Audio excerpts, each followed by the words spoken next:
Praise the Lord. கர்த்தருடைய பரிசுத்த நாமத்துக்கு மகிமை உண்டாவதாக. இந்த சனிக்கிழமை காலையிலே உங்களை சந்திப்பதில் மிகுந்த சந்தோஷம். இந்த நாளுடைய ஆசீர்வாதத்துக்கு ஒரு வேத பகுதி வாசிப்போம். அது சங்கீதங்களின் புஸ்தகம் 26ஆம் அதிகாரம் 8ஆம் வசனம்.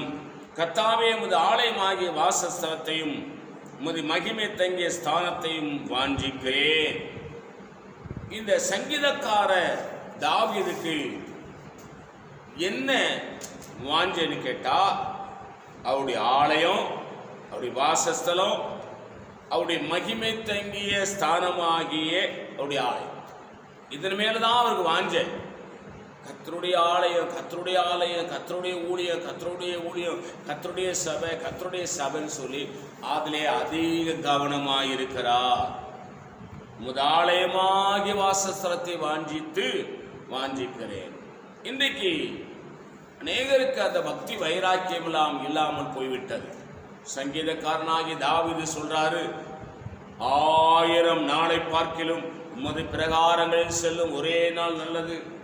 ஆகாயமின் கூடாரங்களில் வாசமாயிருப்பதை பார்க்கிலும் தேவனுடைய வாசற்படியில் காத்திருப்பதை நான் தெரிந்து கொள்வேன். அவ்வளோ பக்தி வைராக்கியம். இன்னைக்கு என்ன சபையாருக்கு என்ன பக்தி வைராக்கியம் இருக்குது? 9 மணிக்கு ஆராதனை, 9:30க்கு வருவாங்க, பாட்டெல்லாம் முடிஞ்சு வருவாங்க, ஆராதனையெல்லாம் முடிஞ்சு வருவாங்க. 10 மணிக்கு வருவாங்க, 10:30க்கு வருவாங்க, 11:30 மணிக்கு செய்தி முடியும். அப்போ 11:30 மணிக்கு செய்தி முடியும், 11 மணிக்கே சபையை விட்டு போயிடுவாங்க, வெளியில் போயிடுவாங்க. இது என்ன பக்தி வைராக்கியம் வாங்க. ஆனால் தாவீது சொல்றாரு, உமது ஆலயமாகிய வாசஸ்தலத்தை வாஞ்சிக்கிறேன். அதனால்தான் ஆடுகளின் பின்னாடி போன தாவீதை அரியணையில் ஏற்றி வைத்து அவனை ராஜாவாக்கி 40 வருஷம் தேசத்தை அமைதியாய் ஆள வைத்து அவனை ஆசீர்வதித்தார். ஆசீர்வாதம் எங்கே?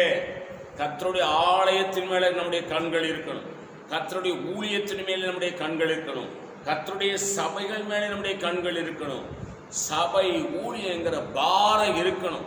அப்படி இருந்தா நம்மளை கர்த்தர் உயர்ந்த இடத்தில் வச்சிருப்பார். நான் உங்களுக்காக ஜெபிக்கிறேன். பரிசுத்த பிதாவே, என்னோடு பேசின நல்ல வார்த்தையில் பேசும். இந்த வார்த்தையின்படி எங்களை ஆசீர்வதியும். இயேசு நாமத்தில் வேண்டிக் கொள்கிறோம் பிதாவே, ஆமென்.